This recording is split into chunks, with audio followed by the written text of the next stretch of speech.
नमस्कार। आज मैं ज्येष्ठ मास में जल का क्या महत्व है, जल के दान का क्या महत्व है और निर्जला एकादशी का क्या महत्व है, इसकी मैं बहुत ही सुंदर सी कथा लेकर के आई हूँ। तो कथा सुनने से पहले अगर आप चैनल पर नए हैं तो हमारे इस चैनल को सब्सक्राइब करें।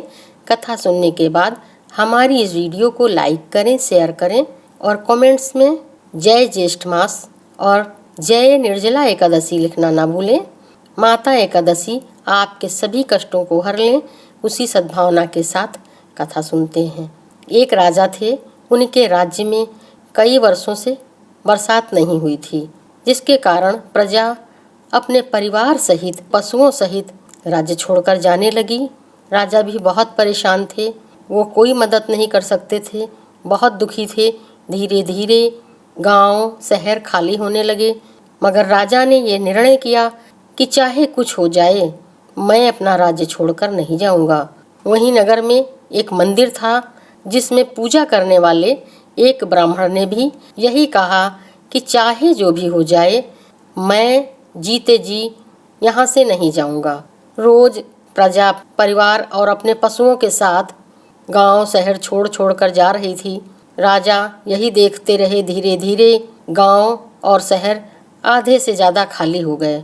एक दिन राजा ने ब्राह्मण से पूछा कि हे ब्राह्मण देव, क्या आप मुझे बता सकते हैं कि पानी कैसे बरसेगा? इस अकाल, इस आपदा को कैसे रोका जा सकता है? तो ब्राह्मण ने कहा, नहीं राजा साहब, मुझे तो नहीं पता, ये तो कोई सिद्ध पुरुष ऋषि मुनि ही बता सकते हैं। तो राजा ने कहा, कहाँ मिलेंगे?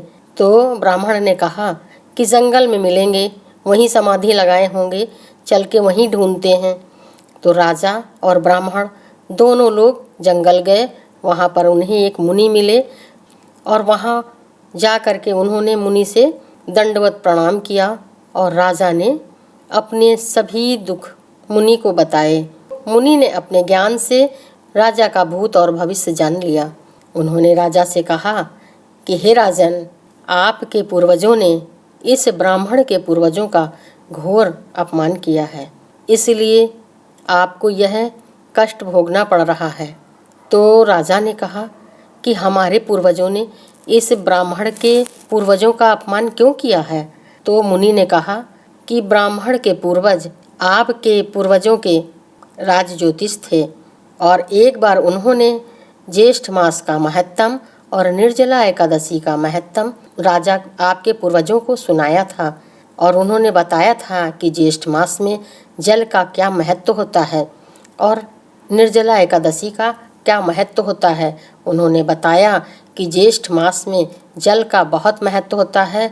इस पर आपके पूर्वजों ने राज ज्योतिष की बहुत ही हंसी उड़ाई और उन्हें बड़ा अपमानित किया कि अरे, जल जैसी सुलभ वस्तु का कहीं दान किया जाता है, जिससे राज ज्योतिषी बहुत ही अपमानित हुए और भगवान विष्णु का अपमान हुआ। इससे भगवान विष्णु भी बहुत क्रोधित हो गए और उन्होंने इंद्रदेव से कहा कि इस राज्य में मेरी मर्जी के बगैर, मेरी इच्छा के बगैर एक बूंद भी बरसात नहीं होनी चाहिए। इसीलिए तब से आज तक आपके राज्य में एक बूंद पानी नहीं बरसा।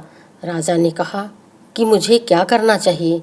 तो मुनि ने कहा, सबसे पहले तो आप इस ब्राह्मण से सच्चे मन से माफ़ी मांगिए।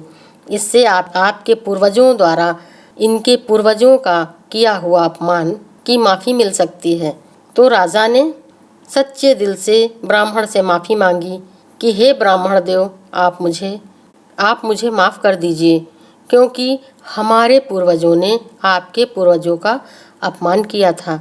तो उस ब्राह्मण ने राजा साहब को माफ़ कर दिया।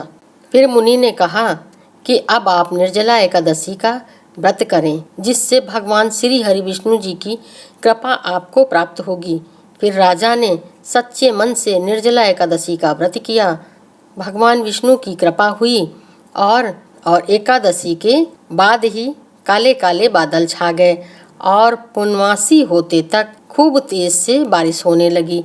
यह देखकर जो भी गांव और शहर में लोग बचे थे झूमकर नाचने लगे और निर्जला एकादशी तथा ज्येष्ठ मास और भगवान विष्णु की जय जयकार करने लगे, राजा की जय जयकार करने लगे, ब्राह्मण देव की जय जयकार करने लगे। तो इस तरह से कथा तो पूरी होती है, संपन्न होती है। बोले विष्णु भगवान की जय, निर्जला एकादशी की जय, ज्येष्ठ मास की जय।